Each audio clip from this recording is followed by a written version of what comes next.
When things go south. Sometimes, despite your best efforts, things can and will go horribly wrong at your property, and a guest will be unhappy. When I started out, I was determined that I would avoid this through my years of experience in customer service. Somehow, I would simply never allow there to be problems, and therefore, I would never have to worry about a critical review, and all would be right with the world. Hey, a girl can dream. Reality was a real bummer, because things happen. I'll run you through a couple of scenarios that happened in my own properties in a moment, but first let me just preface it by saying that at one point I had issues striking both short-term and long-term rental properties at the same time. It was a stressful week. How we react to these issues defines our longevity as short-term rental hosts and/or landlords. Situation number 1. Poor internet and a mouse in the house. In early 2020, right after the COVID pandemic hit, we had a couple stay for 2 nights. They were young and didn't have unlimited data on their phones, so they were quite dependent on our Wi-Fi. Worse, it was winter, the first winter we had been in business as an STR. Each winter, in our house and in Cottage West, we get an influx of rodents. Now I know how to trap these smart city mice, but at the time, I did not. Unfortunately, Cottage West had 2 mice in it, and they were as bold as can be, so the guest got a snapshot of them, and eventually a full refund on their 2-night stay. Lessons learned. Invest in all manner of pest control. Glue traps work. Spend the money to get your Wi-Fi at top speed, or have a very good reason it isn't offered, and state that in your listing and guest handbook. For instance, our Airstream gets poor reception because its metal skin acts as a giant Faraday cage. Situation number 2.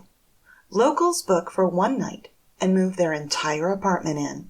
It was late February 2021, and the temperatures in Kansas City hit a frigid -10 degrees Fahrenheit. It was a miserable, bone-chilling cold, and I received a same-day booking request from a local. Their profile on Airbnb said they were from Kansas City, with a note stating that their electricity was out and they needed a place to stay for the night. We did not have our Ring motion sensor floodlight and camera in place, just a simple Ring doorbell. The guests covered the doorbell and spent the next few hours moving their entire 2-bedroom apartment into Cottage West. The following day, I didn't have new guests scheduled to arrive, so I delayed walking over to clean Cottage West. Normally I'm there right after the 11 a.m. checkout time to get it done.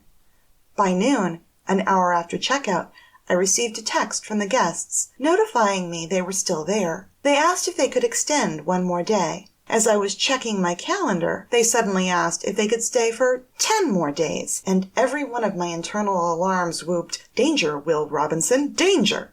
I told them I had other guests coming, blocked that evening so they couldn't book, and then, after waiting for nearly 2 hours for them to leave, showed up with my husband and helped them move out. They had moved in 3 televisions, dozens of large garbage bags full of belongings, and even decorated with their own little bric-a-brac glass animals. 3 hours later, we had them moved out. Later, my husband found a heroin kit in the drawer of a nightstand.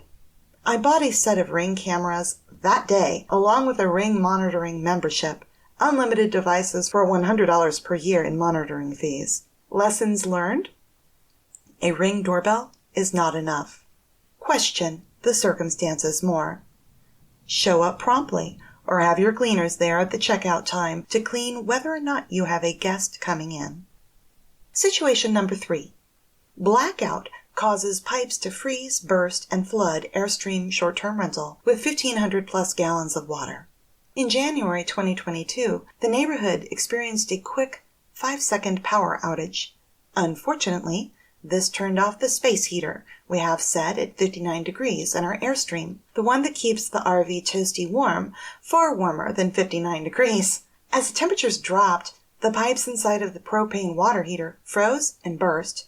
Combine that with the unfortunate reality of COVID hitting our little household, and it was a full day of water pouring at top speed out of our Airstream before we realized it. Now, Maybe you don't have an Airstream STR like us. Nevertheless, in cold weather climates, burst pipes are a common occurrence in winter. The whole debacle cost us around $400, from a large amount of water usage to a new camping water heater, along with expedited shipping and plumbing parts. We had one guest due to show up on the day we would receive the water heater. I reached out to him, explained the situation, and asked him whether he would prefer to keep the reservation or cancel. He kept the reservation, and we installed the water heater before his arrival. Lessons learned? When the power goes out, check the safety systems you have in place. Be as proactive as possible with any upcoming guests. An extra $25 in shipping to get a part expedited is well worth the money. Situation number 4. Consistent comments and less than 5 stars about cleanliness until we resurfaced our clawfoot bathtub. Cottage West, our first short-term rental, was put together with blood, sweat, tears, and pretty much every penny we had, and then some. The clawfoot tub was a Craigslist find, advertised for $50. When I called, the poor guy had apparently had enough of people showing up to buy it and not being able to move it. If you can move it, it's yours. Free, he told me. I knew how heavy cast iron tubs were. I grabbed 3 more strong adults, we piled into my van, and we were there in under an hour. And it was heavy. At least 400 pounds of heavy. It was also stained, not horribly, but there were some spots in it that scrub as hard as I could. I simply could not get clean. And this caused me no end of stress in those early days of hosting through Airbnb, where I would see 2, 3, and 4 stars for bathroom cleanliness.